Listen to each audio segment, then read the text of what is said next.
Estrelas, satélites e planetas ajudaram o homem a traçar rotas e programar colheitas. Mas também ocultaram o mistério de saber se estamos sozinhos no universo. Movidos por essa pergunta, todos os dias milhares de recursos são empregados para a investigação espacial. Muitos acreditam que a resposta pode estar em nosso próprio planeta. Os campos de plantações podem ser a chave para compreender o que se esconde por trás das histórias de OVNIs. Nas idílicas paisagens rurais, estranhas aparições interrompem a paz dos moradores, causando assombro entre a comunidade científica e os investigadores do fenômeno OVNI.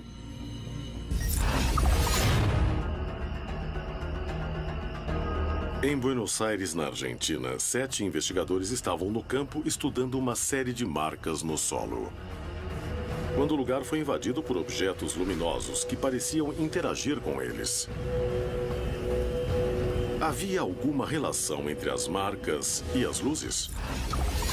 Em Serra da Beleza, no Rio de Janeiro, Brasil, 2 homens viajam em direção a um estranho fenômeno. O que esse objeto fazia no meio do campo? Na região de Tlapalanoia, no México, surgiram 3 formas estranhas e complexas no solo. Um investigador resolve conhecer toda a verdade e utiliza métodos inovadores para descartar que foram feitas por humanos.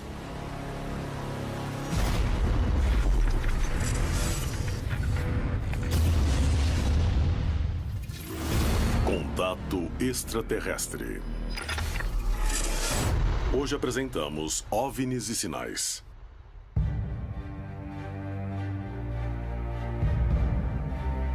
Para muitos, a presença extraterrestre ou de inteligências superiores ocorre há milhares de anos. Para outros, teve início em 1947. Seja como for, após mais de 70 anos, a pergunta que todos fazem é: o que querem?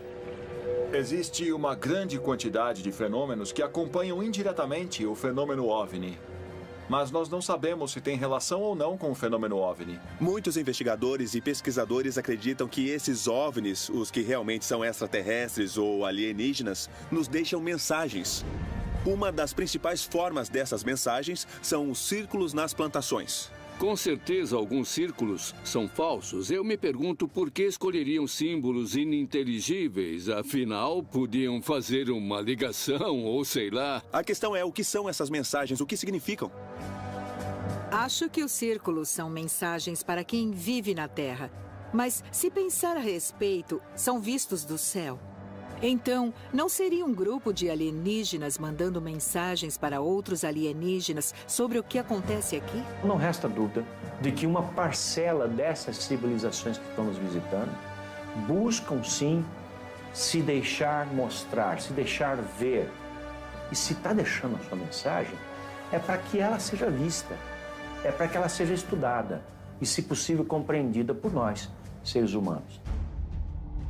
Descobrir a origem desses sinais e seu significado intriga cientistas e investigadores do fenômeno OVNI no mundo inteiro. Desde a primeira aparição na Inglaterra em 1976, as marcas nas plantações são vistas como uma chave para desvendar o mistério do universo. Em meio a tantas dúvidas, um incidente poderia ser fundamental para compreender melhor a origem destes sinais.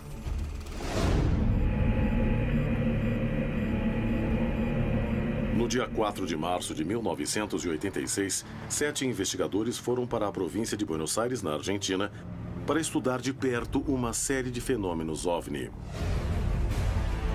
A noite de vigília acabou sendo muito diferente do que tinham planejado. Em 4 de março de 86, foi mais um de tantos dias que íamos investigar no campo para ver alguma coisa. Mas foi um dia que ficou marcado para nós. Até hoje me lembro que foi o caso que mais me marcou e que me lembro como um encontro mais próximo entre o OVNI e o investigador. Luiz Burgo era um membro da FAO, um grupo de investigação do fenômeno OVNI que estudava uma série de relatos de luzes e marcas no solo. Seus mais de 15 anos de formação não o tinham preparado para imaginar o que ele e o restante do grupo estavam prestes a testemunhar.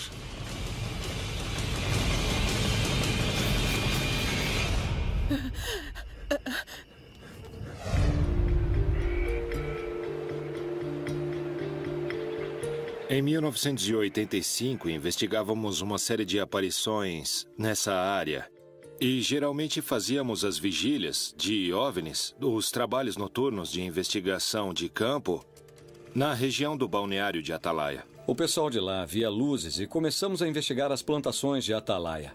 Até que apareceram 150 marcas. Era praticamente um santuário de OVNIs.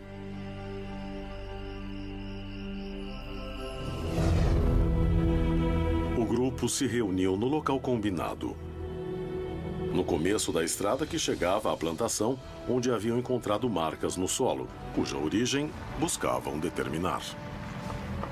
Nos reunimos, como sempre fazíamos, quando íamos até Atalaia para ver alguma coisa. Todos afirmavam ver OVNIs em Atalaia naquela época. Claro que isso também era sustentado pela imprensa. Era só abrir o jornal ou ver os noticiários na televisão e todos falavam do caso Atalaia. Então, nós éramos os únicos que ainda não tínhamos visto alguma coisa. O caminho era longo e os carros avançavam com dificuldade. Mas eles não desistiram. Estavam decididos a ver algo, mesmo que isso os lançasse na experiência mais angustiante de suas vidas.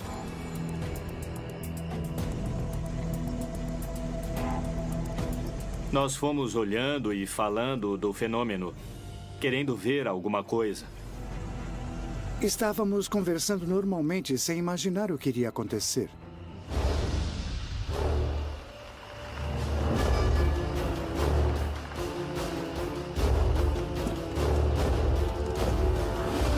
Chegamos tarde, eram umas 5 para as 9 da noite ou 10 para as 9.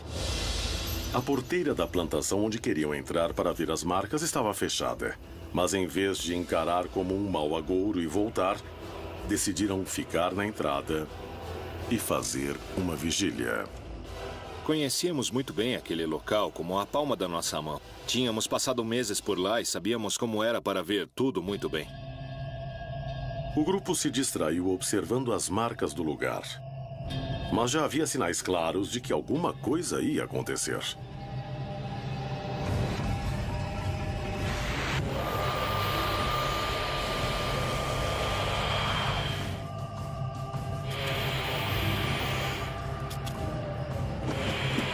Logo que descemos dos carros, o Fernando falou: "Olhem aquilo."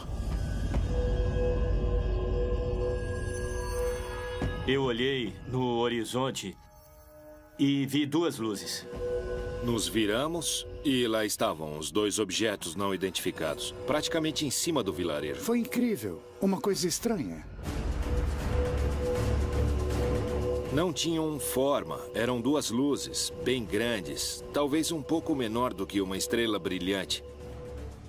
E eles ficavam mudando de cor. As cores eram vermelho, verde e amarelo que mudavam. E o mais estranho foi que vinham do rio. E quando falamos para todos olharem, na mesma hora eles ficaram parados. Daí começaram a se movimentar juntos e girar entre si. Ficavam se cruzando. Às vezes parecia que era uma só, porque ficavam uma atrás da outra, como se brincassem.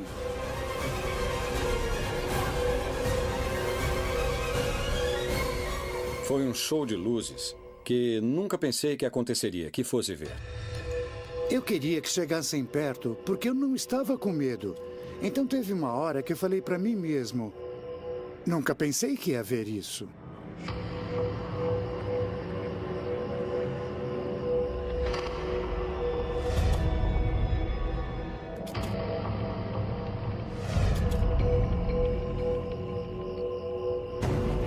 Todos sabiam que presenciavam algo único e buscavam uma explicação.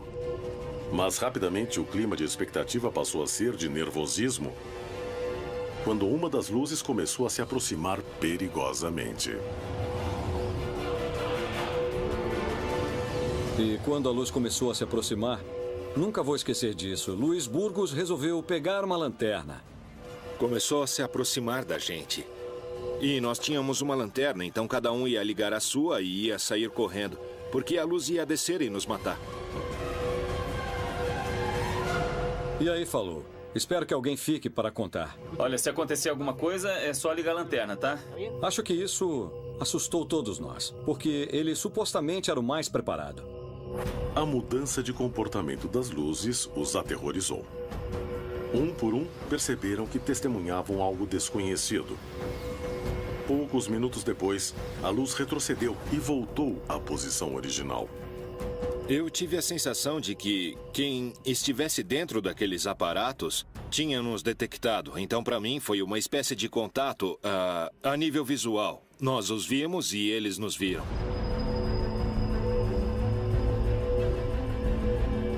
As duas luzes avançavam e cada vez mais ficavam sobre nós. Eu ouvi o Burgos dizendo, se vierem, cada um corre para um lado diferente. Sem saber da origem e das intenções das luzes, uma pessoa do grupo decidiu ligar o carro em que haviam chegado. Queria deixá-lo pronto para partir caso fosse necessário. Mas suas ações teriam repercussões inesperadas.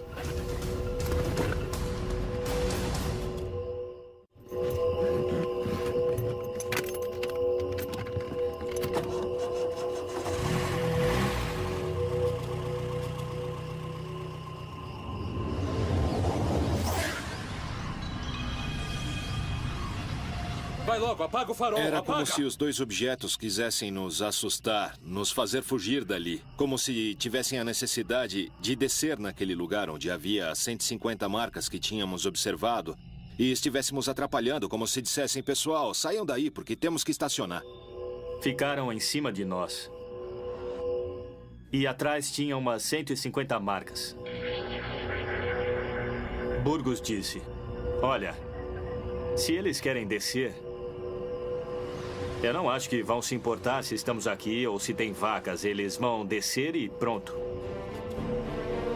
Depois de vários minutos, quando parecia que as luzes iam aterrissar em frente a seus olhos, de repente começaram a subir, se distanciando do lugar. Alguns acharam que o pior já tinha passado, mas estavam apenas começando a vivenciar algo ainda mais misterioso. Eu continuei olhando as duas esferas menores. E aquelas duas esferas que estavam brincando começaram a subir e sumiram.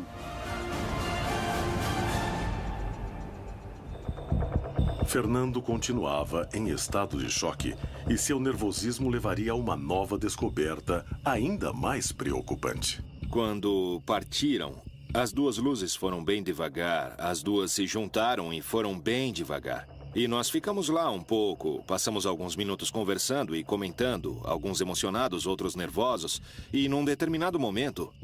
Meu filho gritou, olha aquilo lá. Os investigadores se tornaram protagonistas do caso mais espetacular que já tinham conhecido. No entanto, havia muito mais temor que alegria. O que poderia acontecer?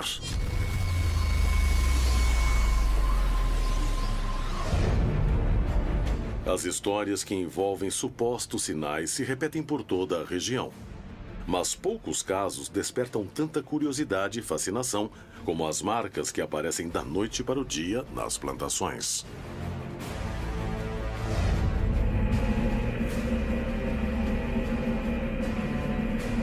Há muitos anos, o mundo se pergunta qual a origem dos agrogramas. Os céticos garantem que são produzidos pelo homem. Mas quem acredita diz que são feitos por uma tecnologia que não pertence à humanidade. É hora de investigar qual é a verdade por trás desses sinais perturbadores. Na última década, esse tipo de marca tem aparecido em plantações da América Latina.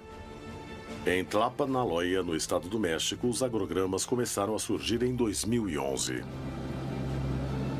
Estava no campo andando pela plantação e encontrei as figuras. Muito bem feitas. E não havia pegadas. Tinha aparecido um círculo na plantação de aveia. E daí eu pensei, quem é que veio até aqui para estragar a minha plantação? A aveia estava dobrada, mas não estava quebrada. Começamos a procurar, por curiosidade, se havia alguma pegada, algum rastro. Quem poderia ter feito aquilo? E por quê? Mas no final não encontramos nada. Johanan Dias e Carlos Clemente, 2 jornalistas e investigadores do fenômeno OVNI, se reúnem para buscar uma explicação para as marcas nas plantações. Aqui no México, esse fenômeno começou a aparecer a partir de março de 2011. E no começo, estas formações eram simplesmente círculos. E logo chamou muito a atenção porque era um fenômeno apenas observado na Europa. E depois, em 23 de novembro de 2011, foi quando apareceu essa grande estrela que a gente está vendo, repetindo as mesmas características da anterior. A planta não estava morta. A planta estava dobrada, mas com vida. E continuava crescendo. Era como se a aveia fosse penteada e também entrelaçada. Um ano depois, surgiu então um grande círculo que era rodeado de 16 triângulos. E o pessoal começou a se acostumar com esse tipo de fenômeno.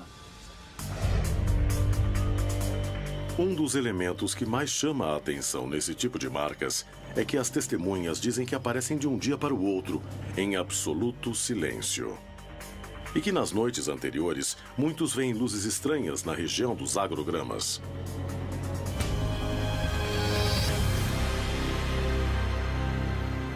Johanan decide que é o momento de conseguir algumas provas e tentará fazer o mesmo tipo de marcas. Para isso, vai a uma plantação de aveia perto da cidade do México, onde 2 investigadores deverão produzir as marcas em apenas uma noite.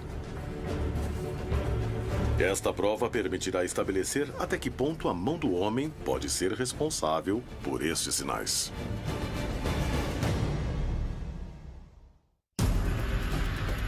Na Argentina, um grupo de especialistas foi investigar um local com uma grande quantidade de marcas no solo quando foram cercados por luzes estranhas. Em Tlapanaloya, no México, o jornalista Johanan Dias tentará recriar um agrograma para comparar com outros que aparecem na região. Ele conseguirá encontrar a verdade? Em Serra da Beleza, no Brasil, um homem viajava sozinho por uma estrada quando se deparou com um objeto que mudou sua vida para sempre.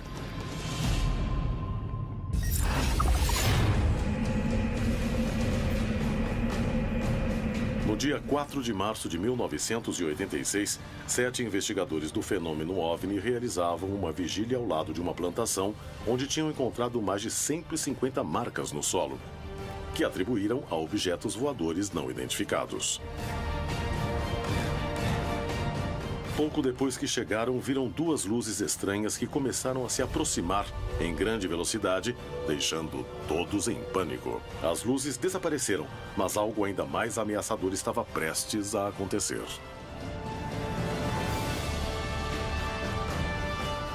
E apareceu uma luz forte. Ela era 10 vezes maior que as outras 2 luzes. Chamou muita atenção porque não subia nem descia, acendeu no mesmo lugar. Estava parada e acendeu uma luz, do tamanho de uma lua cheia.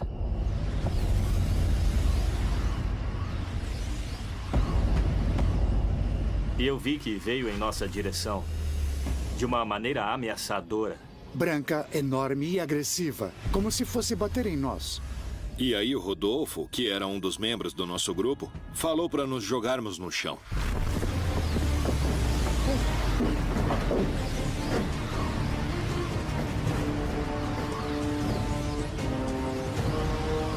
Veio com tudo na nossa direção. Ia pegar todo mundo. Não tinha saída.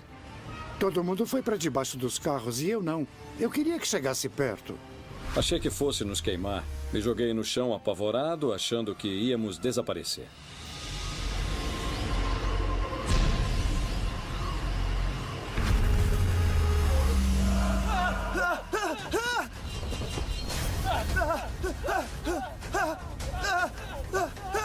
E aí uma pessoa do grupo começou a correr e entrou em um estado de pânico maior que dos outros. Quando alguém perde o controle, infelizmente, pensa no pior.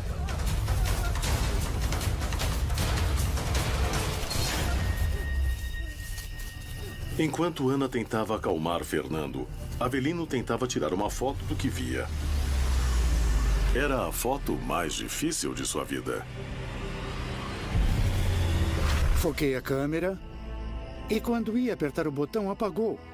Eu ouvi Burgos falando, isso fez a luz apagar. E era verdade. Foram menos de 5 minutos. E o fenômeno chegou ao fim. A primeira coisa que Burgos falou foi, você perdeu a foto. E o que é que eu podia fazer? Não deu tempo. Não deu tempo. E apagou. Assim como apareceu, se apagou. Depois que a luz desapareceu, o grupo se reuniu novamente. Tentavam entender o que tinha acontecido. Chegamos à conclusão de que, quando chegamos lá naquela noite, o objeto já devia estar ali. Vai saber há quanto tempo. Quero dizer, não desceu nem subiu. Ele apareceu e acendeu. A luz havia desaparecido, mas pensaram na hipótese do objeto estar camuflado. E Avelino tirou uma foto, mesmo sem ver nada no céu.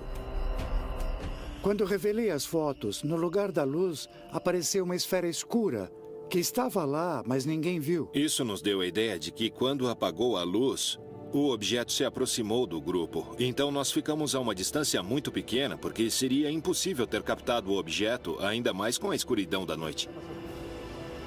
Eu senti um medo do desconhecido. Achava que estava preparado, buscava isso. Mas quando apareceu, na verdade, eu não estava preparado. Depois dessa experiência, eu sempre olho para cima.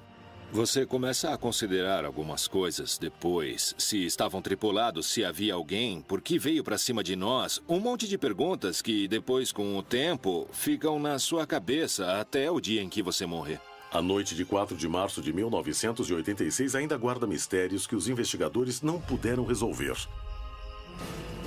Os acontecimentos dessa noite provam que estamos diante da presença de seres de outros planetas ou se trata de eventos explicáveis. Havia uma relação entre as quase 200 marcas que apareceram no solo e as luzes que apareceram naquela noite? O caso que ocorreu em Atalaia não é o único da região em que testemunhas encontraram marcas estranhas na Terra. O fenômeno dos agrogramas apareceu na Inglaterra em 1976. Desde então, essas estranhas marcas despertam o fascínio da população e intrigam a comunidade científica, que ainda discute quem as fez, com que finalidade, qual o significado. Poderiam ser produzidas figuras geométricas que nós, a distribuição espacial das figuras, seja qual forem os signos que retratam o significado deles.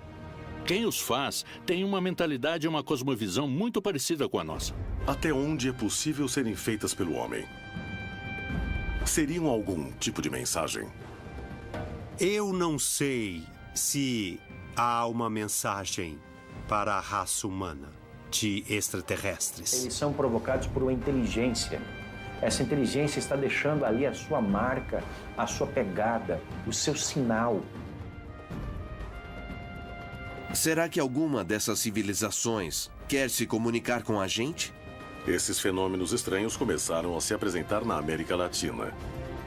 E assim como na Europa, aparecem de uma noite para outra. E as testemunhas nunca veem nada fora do comum, além das marcas. Além do significado dos desenhos, os investigadores se perguntam: quem será o responsável? Johanan Dias, jornalista e investigador do fenômeno OVNI, tenta recriar um agrograma. Poderá descobrir o que se esconde por trás desse mistério? Cosme, tudo bem? Prazer te encontrar. O prazer é meu. Obrigado. José Luiz, como está? É um prazer. Nos encontramos de novo. Perfeito. Bom, a ideia é tentar simular estas marcas que apareceram faz alguns anos para ver qual seria a diferença e se realmente são feitas por objetos voadores não identificados. Ou para confirmar a possibilidade de que alguém tenha feito estes agrogramas que apareceram aqui nesta região. O que acham? Achamos que é possível fazer. Claro. Agora, que tipo de ferramentas vocês precisam para fazer essas figuras? Olha, a ideia é usar uma ferramenta muito simples, sabe? Bastante prática e fácil de ser transportada. Para que ela não faça barulho, que ninguém perceba o que está acontecendo. A ideia seria utilizar um tubo. Por que um tubo? Para não quebrar as plantas e deixar tudo bem amassado. Como se estivessem penteando toda a área? Isso, e sem quebrar. E para fazer os círculos maiores, os exteriores, a gente utiliza uma corda assim. Eu gostaria que fizessem uma noite, para que na manhã seguinte estivesse pronta para ver E daí a gente começar a checar as características entre as outras e essa que vão fazer agora. É um desafio. Podemos fazer isso? Os investigadores conseguirão fazer um agrograma similar aos encontrados anteriormente na região em apenas uma noite?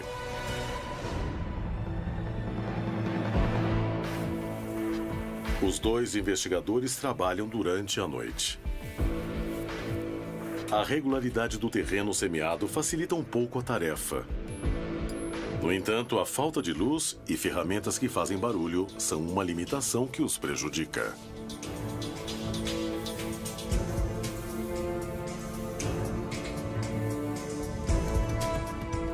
Nós decidimos fazer de uma maneira que fosse muito simples. Usamos ferramentas que deixem o mínimo de marcas possível e para fazer de uma forma mais portátil.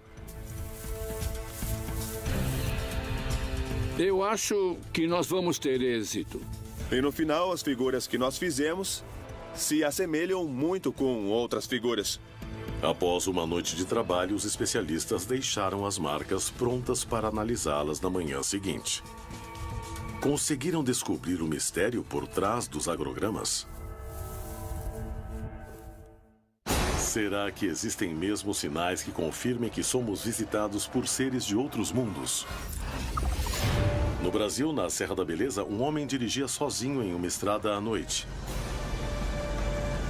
Uma luz potente foi uma das maiores surpresas de sua vida. Há alguns anos começaram a aparecer agrogramas na América Latina. E o México é um dos países onde mais foram encontrados. Enquanto os céticos garantem que não passam de marcas feitas pelo homem, outros sustentam que são o trabalho de uma tecnologia que não pertence à humanidade. Johanan Dias, jornalista e investigador do fenômeno OVNI, se dispôs a resolver essa dúvida, ao tentar fabricar marcas similares em tempo recorde. Na manhã seguinte, após terminar os trabalhos na plantação de aveia, uma equipe sobrevoa o local para registrar o resultado. Johanan chega ao lugar acompanhado das testemunhas que viram as marcas originais. Eles serão a chave para estabelecer se o agrograma que acabou de ser feito se assemelha aos que foram achados na região em 3 ocasiões. O formato das que vimos e as de hoje são uns 90% diferentes, facilmente, uns 90%. Não era bem assim. Não, antes não. Não é igual, parecido, mas não é igual. Não parece com o jeito que estava quando encontramos, sem deixar marcas. E aqui tem marcas e também são quebradas. Não sabemos quem fez, por que fez e continuamos na mesma. As testemunhas acreditam que as marcas não se parecem. As plantas não estão dobradas, mas sim quebradas. Essa opinião é muito valiosa para a investigação de Dias. Johanan Dias encontra o jornalista e investigador Carlos Clemente para analisar as imagens aéreas do agrograma. E chegam a conclusões reveladoras. Parece perfeito. Quer dizer, não tem nenhuma diferença com os que apareceram antes na região. Na verdade, não há nenhuma diferença, porque de cima parecem praticamente iguais, né? Iguais, sim. Inclusive com muita simetria, não estão mal feitos. Isso vendo de cima. Mas quando eu fui ver de perto, não tem nada a ver. Tudo que foi amassado quebrou? Sim. Tudo? Tudo. Então a gente viu que as plantas quebraram. Também vimos marcas no terreno. E são figuras muito simples. É um círculo, ou seja, tem um centro e o círculo sai do centro, nada mais que isso. E outra coisa que as testemunhas disseram foi que em algumas das fotografias que fizeram, apareceram algumas esferas. E isso chamou muita atenção, porque a gente tinha as figuras, mas como fazer as esferas? O outro foi mais elaborado, não acha? Ele foi feito com as plantas isso não é uma coisa entrelaçadas. Possível. Como fazer as plantas ficarem algumas para a esquerda e outras para a direita, mas sem se entrelaçarem. Isso não é uma coisa possível. Mas eu acho que este desafio funcionou muito porque a gente conheceu mais sobre os agrogramas que realmente apareceram e os agrogramas que não tem nada a ver com esses objetos voadores. Agora tem um parâmetro para saber quando é feito por pessoas e quando não tem uma explicação, não é? Exatamente. Eu acho que deu muito certo e isso vai ajudar bastante. Johanan Dias conseguiu provar que a mão do homem é capaz de fazer este tipo de agrograma em pouco tempo e sem chamar muita atenção dos vizinhos. No entanto, a vegetação não ficou igual à dos outros encontrados na região. E não puderam evitar as marcas. Além disso, muitos agrogramas originais retratavam formas mais complexas. Eram maiores e vinham acompanhados pela presença de OVNIs nas noites prévias e de luzes raras dentro das marcas. Estamos diante da presença de verdadeiros sinais deixados por seres de outros planetas? Ou se tratam de desenhos produzidos pelo homem? As plantações da América Latina são um cenário de estranhas situações que quebram a calma dessas regiões pouco habitadas. O que há por trás dessas manifestações? A resposta poderia estar nos milhares de testemunhos dos moradores da região.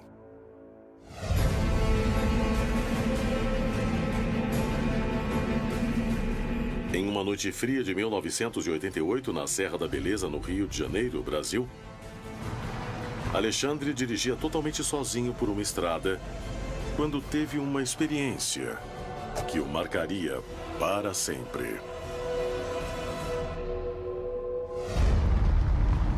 Alexandre trabalhava em Santa Isabel e todos os dias voltava para a cidade vizinha de Conservatória, onde vivia. No entanto, ele não sabia que essa viagem estava prestes a se tornar algo que fugia totalmente de sua rotina.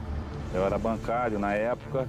Numa sexta-feira eu fiquei até mais tarde no banco e vim embora nessa sexta-feira por volta de 10h30 da noite, 10h30 da noite. Alexandre seguia sozinho pela aparente tranquilidade da noite. Vinha escutando música no carro normal, o rádio ligado.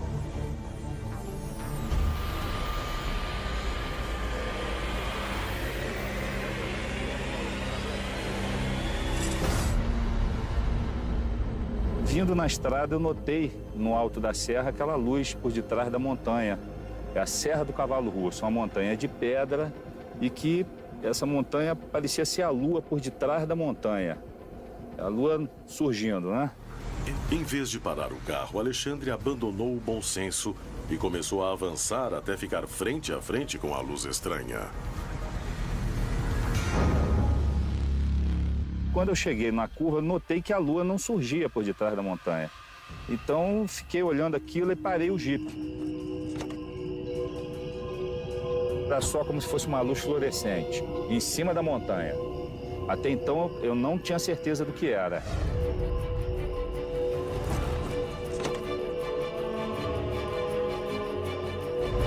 Mas quando eu coloquei o binóculo, eu fiquei com medo. Mas ao mesmo tempo que eu fiquei com medo, me deu assim uma vontade de ficar olhando aquilo e ao mesmo tempo com medo de querer voltar para Santa Isabel. Alexandre não sabia o que fazer. Estava sozinho no meio de uma estrada vazia, sem nenhuma testemunha e sem ninguém para pedir ajuda. Dava para ver nitidamente com o binóculo que era um objeto diferente realmente, não tinha nada a ver de coisas normais que se avista aí na serra.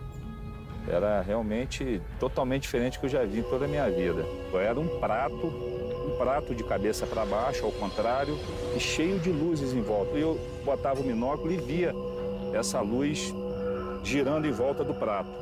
Aí realmente eu senti medo.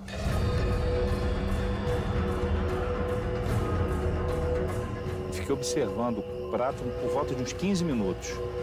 Aí que me deu a vontade de realmente chamar outra pessoa para poder ver junto comigo o objeto. Alexandre conseguiu sair do estado de comoção em que se encontrava e tomou uma decisão. Resolveu voltar para Santa Isabel e procurar alguém que pudesse comprovar que o que estava vendo era diferente de tudo o que conhecia. Rodei a cidade de carro, fui para lá, fui para cá e quase que eu não encontro ninguém, porque a cidade interior, depois de 10 horas da noite, não fica viva alma na rua. Quando eu já estava realmente quase desistindo, que eu fiz o retorno na rodoviária e comecei a subir para voltar para cá, aí que eu vi a igrejinha aberta assim, vi que tinha um velório lá e tal, desci do carro, fui lá dentro para ver se eu encontrava alguém conhecido.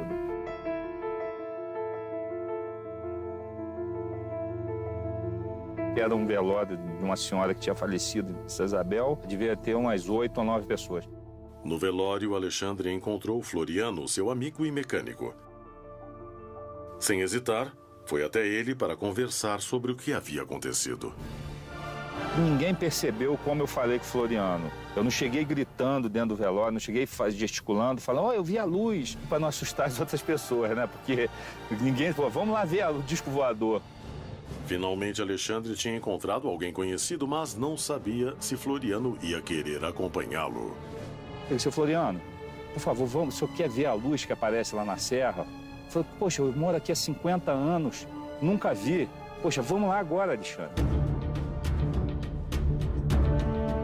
O seu Floriano ficou impressionado e ansioso também para poder avistar o objeto.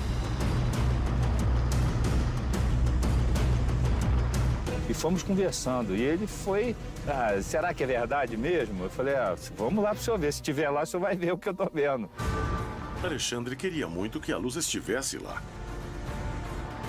Estava preocupado que seu amigo duvidasse dele. Voltei correndo também para ganhar tempo de encontrar o objeto na posição que estava, né, que eu deixei lá. Andei uns 10, 15 minutos, comecei a avistar de novo a luz no mesmo local. Os dois se aproximavam de um perigo que não parecia deste mundo. A luz estranha continuava no lugar e eles não mediram consequências para investigar o que estava acontecendo.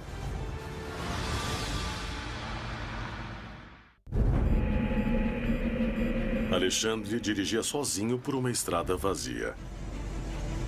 Assim que viu algo que descreveu como um prato voador, decidiu voltar à cidade para procurar alguém para acompanhá-lo. Percorreu Santa Isabel inteira e encontrou Floriano, seu mecânico e amigo, que estava em um velório. Ele decidiu acompanhá-lo até o local da aparição. Mas eles não esperavam o que estava por vir. Quando eu cheguei no ponto de melhor visão mesmo, nós viemos já pela estrada e já deu para avistar alguma coisa, mas não dava para pegar o binóculo e ficar olhando com o carro em movimento, né? Ele já olhou e já ficou meio assustado. Regalou o olho desse tamanho, falou, mas não é verdade mesmo? Caramba, que isso, cara? Peraí, deixa eu ver. Aí seu Floriano, mas não é possível que eu tô vendo e tal, vamos parar para ver. Quando paramos, é aqui que eu parei, melhor ponto de visão.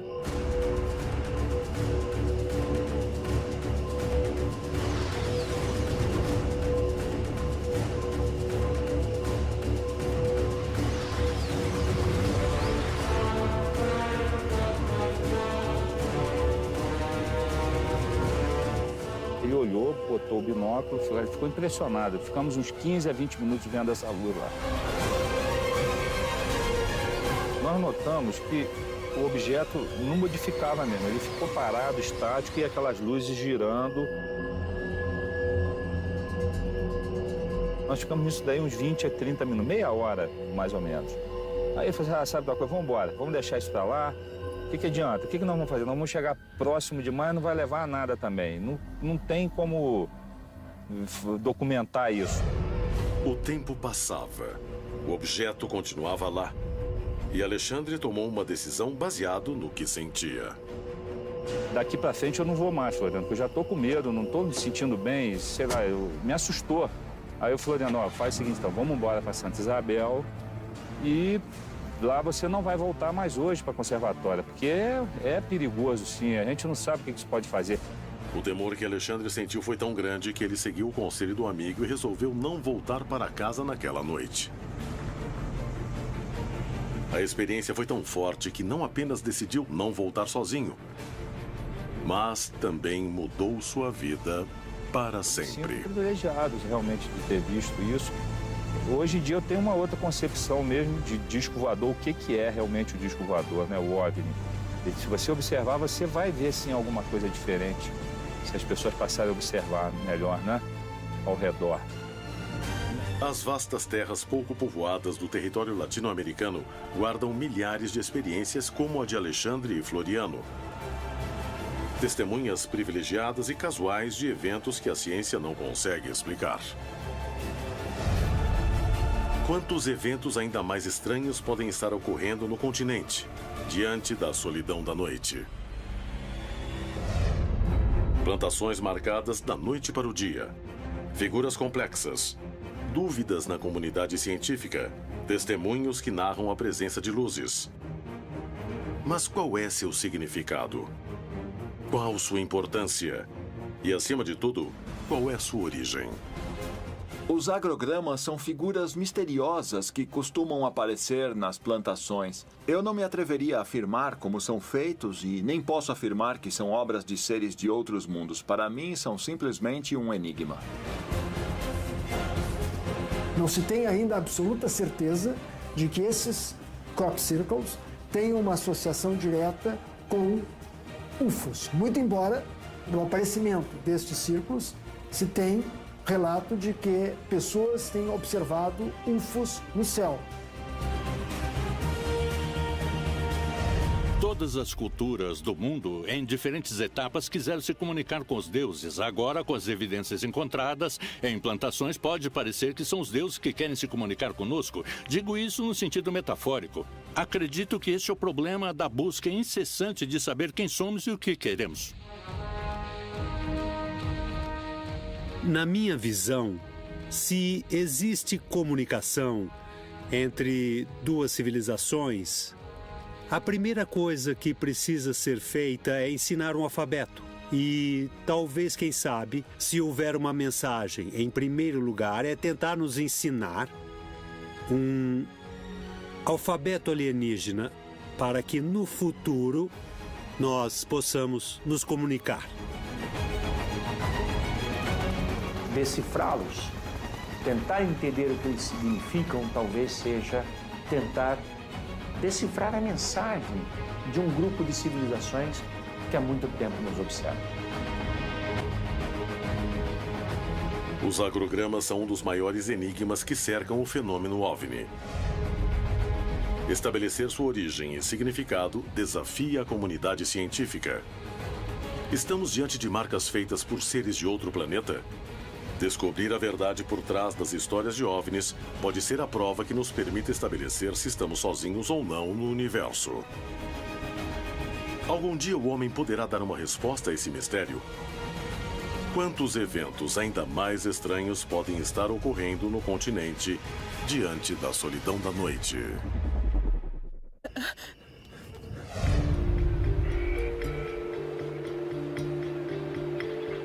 Em 1985, investigávamos uma série de aparições nessa área.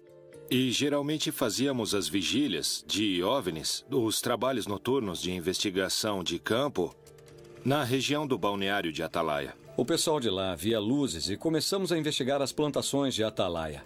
Até que apareceram 150 marcas. Era praticamente um santuário de OVNIs.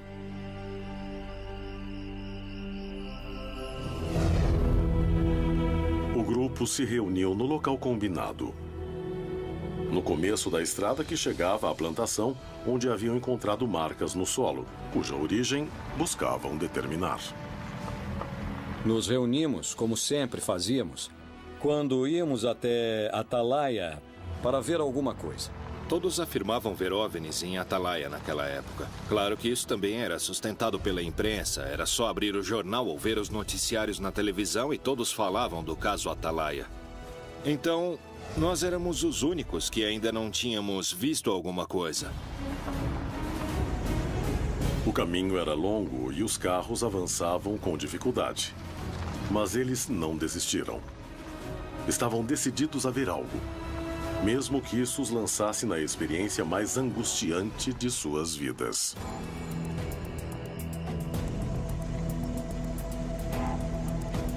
Nós fomos olhando e falando do fenômeno.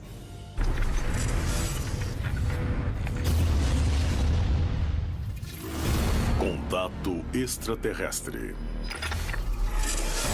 Hoje apresentamos OVNIs e Sinais.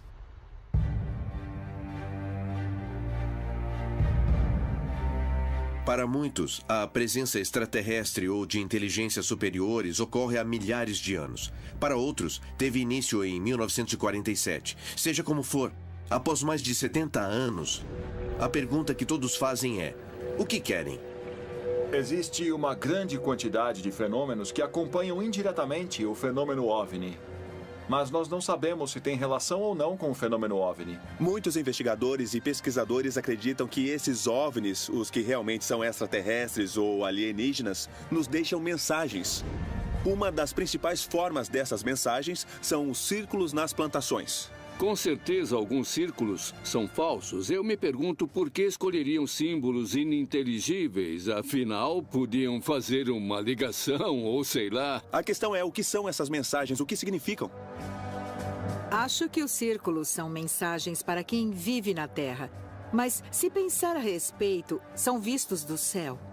Então, não seria um grupo de alienígenas mandando mensagens para outros alienígenas sobre o que acontece aqui? Não resta dúvida de que uma parcela dessas civilizações que estão nos visitando buscam, sim, se deixar mostrar, se deixar ver.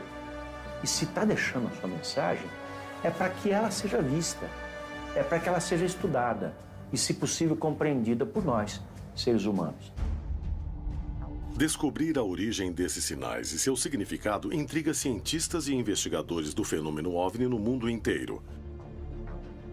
Desde a primeira aparição na Inglaterra em 1976, as marcas nas plantações são vistas como uma chave para desvendar o mistério do universo. Em meio a tantas dúvidas, um incidente poderia ser fundamental para compreender melhor a origem destes sinais.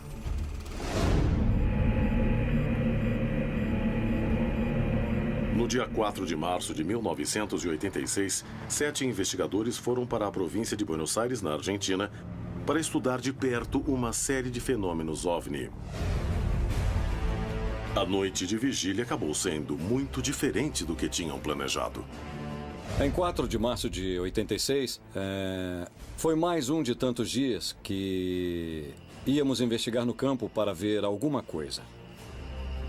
Mas foi um dia que ficou marcado para nós. Até hoje me lembro que foi o caso que mais me marcou e que me lembro como um encontro mais próximo entre o OVNI e o investigador. Luiz Burgo era um membro da FAO, um grupo de investigação do fenômeno OVNI que estudava uma série de relatos de luzes e marcas no solo.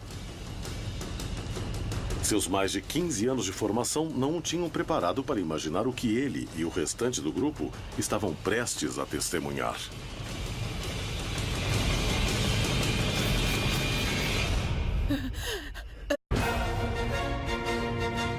Estrelas, satélites e planetas ajudaram o homem a traçar rotas e programar colheitas. Mas também ocultaram o mistério de saber se estamos sozinhos no universo. Movidos por essa pergunta, todos os dias milhares de recursos são empregados para a investigação espacial. Muitos acreditam que a resposta pode estar em nosso próprio planeta. Os campos de plantações podem ser a chave para compreender o que se esconde por trás das histórias de OVNIs. Nas idílicas paisagens rurais, estranhas aparições interrompem a paz dos moradores, causando assombro entre a comunidade científica e os investigadores do fenômeno OVNI.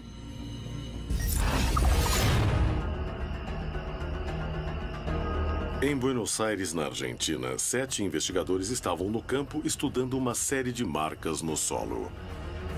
Quando o lugar foi invadido por objetos luminosos que pareciam interagir com eles. Havia alguma relação entre as marcas e as luzes? Em Serra da Beleza, no Rio de Janeiro, Brasil, 2 homens viajam em direção a um estranho fenômeno. O que esse objeto fazia no meio do campo? Na região de Tlapanaloya, no México, surgiram 3 formas estranhas e complexas no solo. Um investigador resolve conhecer toda a verdade e utiliza métodos inovadores para descartar que foram feitas por humanos. Querendo ver alguma coisa. Estávamos conversando normalmente, sem imaginar o que iria acontecer.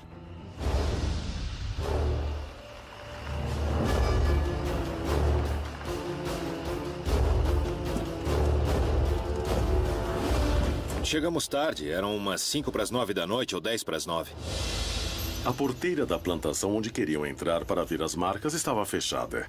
Mas em vez de encarar como um mau agouro e voltar, decidiram ficar na entrada e fazer uma vigília.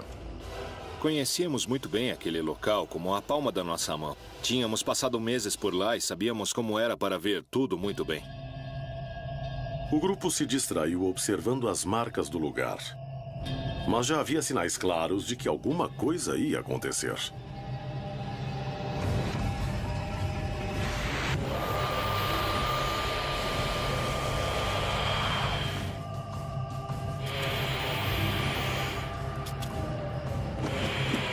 Logo que descemos dos carros, o Fernando falou: "Olhem aquilo." Eu olhei no horizonte e vi duas luzes. Nos viramos e lá estavam os dois objetos não identificados, praticamente em cima do vilarejo. Foi incrível. Uma coisa estranha. Não tinham forma, eram duas luzes, bem grandes, talvez um pouco menor do que uma estrela brilhante. E